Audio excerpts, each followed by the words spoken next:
There's been a lot of anti-Second Amendment effort over the last, well, as long as I've been born. Depending on who's mostly in charge of the White House, typically you see more or less of it, but you always get a little of some of it, regardless of who's there.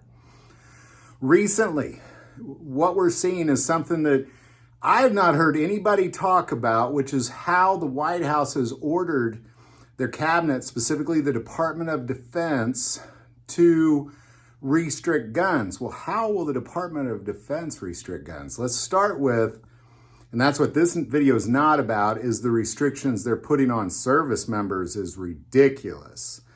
Anybody living on Department of Defense property has to register their firearms. I mean, it goes way downhill from there, but how are they limiting my guns?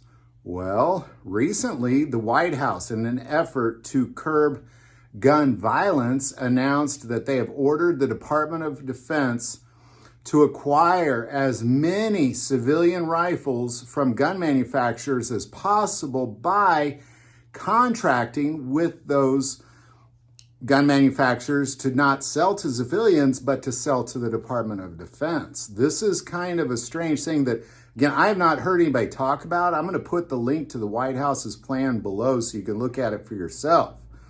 But ultimately, the Department of Defense has been ordered to acquire as many civilian guns as humanly possible as to prevent civilians from acquiring them. So many, the number, they don't give a number, it's just permitted by law is all it says at the bottom of that.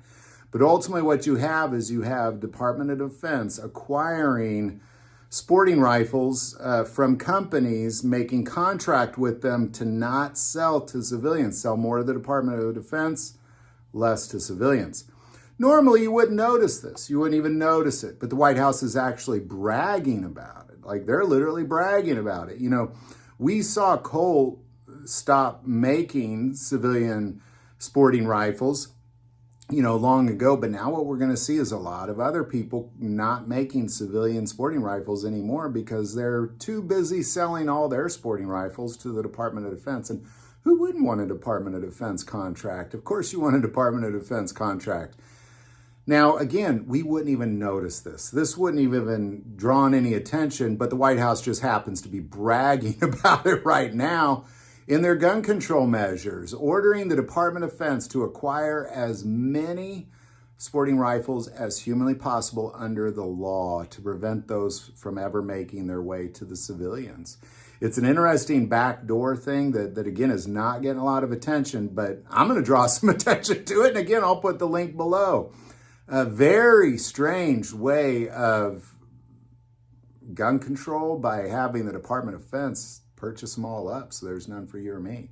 Interesting. We'll see how that goes. I mean, there's still, you know, there's tens of millions, if not hundreds of them, millions of them wandering around. So I don't think this will help much, but it is going to put a dent in it. Don't get me wrong. I mean, I think in the near future, because of this Department of Defense contracting, these are going to become more and more expensive and a little more harder to get as the years go by, because it's an effective way to control the guns by buying them all up. Any thoughts or insights, especially insight, put that below. If you like this video, click like and subscribe. Feel called to support this channel with Patreon. That link is also below.